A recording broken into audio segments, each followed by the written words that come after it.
फैसले के खिलाफ सड़कों पर उतरे हैं, तो ये आंदोलन उग्र क्यों? इसमें नौबत क्यों आ रही है पुलिस को कि आप लाठीचार्ज करें?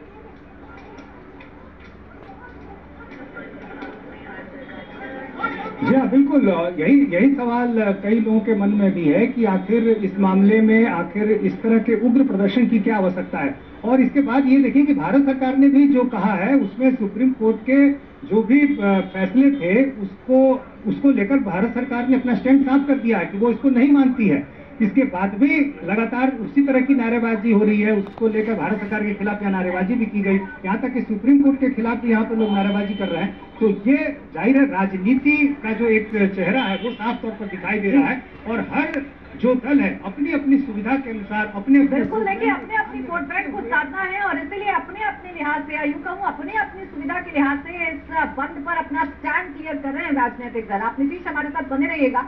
National confederation of Dalit and Adivasi organisation ने आज भारत बंद बुलाया है, जिसका साफ असर देखा जा रहा है। दरअसल SC/ST आरक्षण को लेकर सुप्रीम कोर्ट के फैसले के खिलाफ ये बंद बुलाया गया है, जिसका असर बिहार, उत्तर प्रदेश, राजस्थान के कई जिलों में देखने को मिल रहा है। बिहार में प्रदर्शनकारियों और पुलिस के बीच नोकझोंक भी देखने को मिल रही है। बिहार के जहानाबाद में सड़क जाम कर रहे प्रदर्शनकारियों को पुलिस ने हटाया। बंद का सबसे ज्यादा असर बिहार में दिख रहा है। कहीं ट्रेन को रोका गया है, कहीं प्रदर्शनकारियों ने सड़क पर पुतला जलाया और सरकार के खिलाफ नारेबाजी की। राजस्थान में भी बंद का असर दिख रहा है। राजस्थान में तो बंद को देखते हुए आज स्कूल कॉलेजों को बंद रखा गया है। जयपुर, आगरा, लखनऊ में भी प्रदर्शन का असर देखने को मिल रहा है। यहाँ पर भी स्कूलों को बंद किया गया है। सड़कों पर सन्नाटा पसरा हुआ नजर आ रहा है। अब आपको आइए जानकारी देते हैं कि दरअसल ये बंद क्यों बुलाया गया है। सुप्रीम कोर्ट का कौन सा ऐसा फैसला है जिसके खिलाफ ये संगठन आज सड़कों पर उतरे? तो आपको जानकारी दे दें कि सुप्रीम कोर्ट ने जो फैसला लिया है वो एक ऐतिहासिक फैसला था। ये बंद उसके खिलाफ बुलाया गया है। SC/ST आरक्षण पर सुप्रीम कोर्ट के फैसले के खिलाफ ये जो पूरा का पूरा बंद है वो बुलाया गया है। आपको जानकारी दे दें कि सुप्रीम कोर्ट ने SC/ST आरक्षण में कोटे के भीतर कोटा की मंजूरी दे दी है। साथ ही अदालत ने क्रीमी लेयर का भी सुझाव दिया है। दलित संगठन इसका विरोध कर रहे हैं। उनकी मांग है कि सुप्रीम कोर्ट इस फैसले पर पुनर्विचार करे। अब ऐसे में देखिए सुप्रीम कोर्ट का कंसर्न ये है कि इस आरक्षण में ऐसा तो नहीं कि किसी एक जाति को ज्यादा फायदा मिल रहा है, किसी एक वर्ग को ज्यादा फायदा मिल रहा है। समान जातियों को प्रतिनिधित्व मिले, ये लगातार कोशिश की जाए, यही सुप्रीम कोर्ट ने अपने फैसले में कहा है। राज्य सरकारें इसके तहत कानून बना सकती हैं। हालांकि राज्य सरकार को पूरी तरीके से जस्टिफाई करना होगा अगर किसी भी जाति का कोटा उनकी तरफ से बढ़ाया जाता है तो। अब उत्तर प्रदेश की बात कर लीजिए। यहाँ भी राजधानी लखनऊ में बंद का असर देखने को मिल रहा है। बहुजन समाज पार्टी के कार्यकर्ताओं ने सुप्रीम कोर्ट के फैसले के खिलाफ विरोध प्रदर्शन किया है। मायावती ने अपना स्टैंड बिल्कुल क्लियर कर दिया है। मायावती ने खुले तौर पर इस बंद को अपना समर्थन दिया है और मायावती के पार्टी के जो कार्यकर्ता हैं वो आज सड़कों पर उतरे हुए हैं। अमूमन बहुत कम ऐसी तस्वीरें आप देखते होंगे जब बसपा का झंडा लिए या बसपा के पार्टी के नेता कार्यकर्ता हाथों में तख्तियां लिए सड़कों पर उतरते हैं। लेकिन ये मसला वोट बैंक का है। अपनी अपनी सियासत को चमकाना है, अपने अपने वोट बैंक को मुट्ठी में बंद करके रखना है। इसीलिए सियासतदान भी इसमें जमकर अपना जो स्टैंड है वो क्लियर कर रहे हैं। अब BSP के कार्यकर्ता जो अमूमन किसी और मुद्दे पर सड़कों पर नहीं उतरते हैं लेकिन आरक्षण के मुद्दे पर सड़कों पर उतरे हुए हैं। तो ये पटना में भी आप तस्वीरें देख लीजिए। यहाँ तो कम से कम लाठीचार्ज करना पड़ गया। इतने हालात ऐसे पैदा हो गए कि पुलिस को भीड़ को हटाने के लिए लाठीचार्ज करना पड़ा है।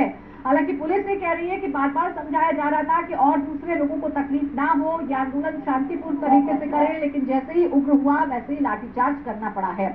लखनऊ के बाद अब मेरठ की तस्वीर भी आपको दिखाती हूँ। यहाँ भी भारत बंद के दौरान प्रदर्शन देखने को मिल रहा है। मेरठ में समाजवादी पार्टी के कार्यकर्ताओं ने शहर में मार्च निकालकर अपना विरोध जताया है। ये तस्वीरें आपके सामने मेरठ से। हालांकि यहाँ भी भारी सुरक्षा बल को डिप्लॉय किया गया ताकि माहौल खराब ना हो, अशांति ना पैदा हो और यहाँ भी जमकर नारेबाजी जो है वो देखने को मिल रही है। सुप्रीम कोर्ट के फैसले SC/ST क्रीमी लेयर को आरक्षण देने के मामले में आज तमाम ऐसे अलग अलग संगठन हैं जिन्होंने भारत बंद का आह्वान किया है। इस वक्त मेरठ में मौजूद है और मेरठ में भी इस वक्त आप पुलिस की तैयारियां यहां पर देख सकते हैं, क्योंकि आशंका लगातार इस बात की है कि भारत बंद के जो आह्वान किए गए हैं अलग अलग पार्टियों द्वारा, अलग अलग संगठनों द्वारा, उसके चलते किसी तरीके से लॉ एंड ऑर्डर की स्थिति खराब ना हो। इसी वजह से मेरठ के कमिश्नरेट चौक पर इस वक्त भारी पुलिस बल यहां पर तैनात कर दिया गया है, जिसमें न केवल लोकल पुलिस है बल्कि लोकल पुलिस के अलावा जो आरएएफ की तैनाती है वो भी आप यहाँ पर देख सकते हैं, उन लोगों को भी यहाँ पर लगाया गया है। हालांकि बहुत ज्यादा लोग जो है वो विरोध प्रदर्शन के लिए नहीं आए हैं। इस पार्क के अंदर यहाँ पर आप देख सकते हैं अलग अलग कुछ संगठन के लोग हैं जो कि सुप्रीम कोर्ट के फैसले के खिलाफ यहाँ पर पहुंचे हुए हैं और यहाँ पर अपनी बात रख रहे हैं। उन लोगों से भी हम आपकी बात कराएंगे। असल में सुप्रीम कोर्ट का जो फैसला है उसके विरोध में कि या तो उस फैसले को वापस लिया जाए या फिर पुनः विचार किया जाए।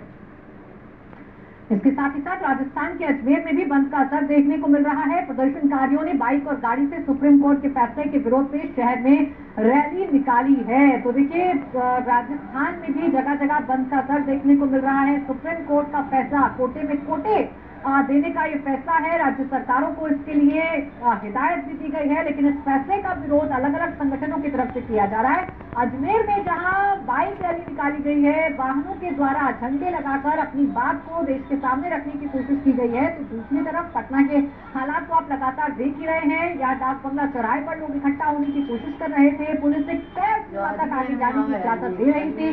बैरिकेडिंग को क्रॉस करने की कोशिश की तो पुलिस ने लाठियां भांजना शुरू कर दिया है। इसके अलावा पटना के बाद बिहार के पूर्णिया की भी तस्वीर आपको दिखाते हैं। यहाँ भी भारत बंद का अच्छा खासा असर देखने को मिल रहा है। पूर्णिया में प्रदर्शनकारियों ने सड़क पर टायर जलाकर प्रोटेस्ट किया है और जगह जगह बांस लगाकर बैरिकेडिंग कर दी है ताकि गाड़ियों की आवाजाही को रोका जा सके। प्रदर्शनकारियों ने सरकार के खिलाफ नारेबाजी भी की है। अब सवाल यह है कि इस प्रदर्शन में जगह जगह आगजनी करने का क्या मतलब है, जानबूझकर आम लोगों को परेशान करने का क्या मतलब है। पूर्णिया की तस्वीर आप देखिए, सड़कों पर टायर जला दिए गए हैं ताकि सड़क मार्ग जो है वो पूरी तरीके से बाधित रहे।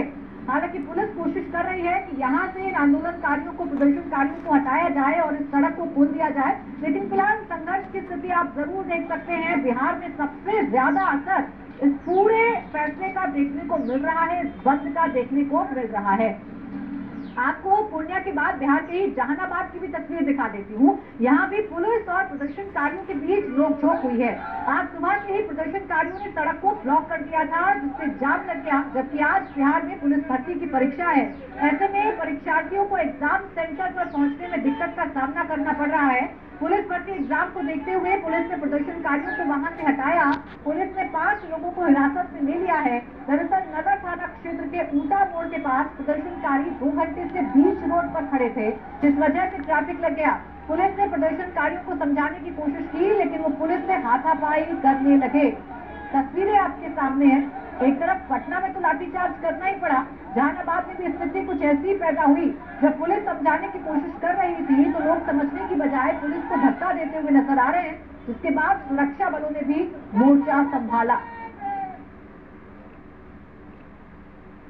अब आगे बढ़ते हैं, बात करते हैं महाराष्ट्र की। महाराष्ट्र के ठाणे के अंबरनाथ रोड रेंज मामले की, जिसमें एक बड़ा खुलासा हुआ है।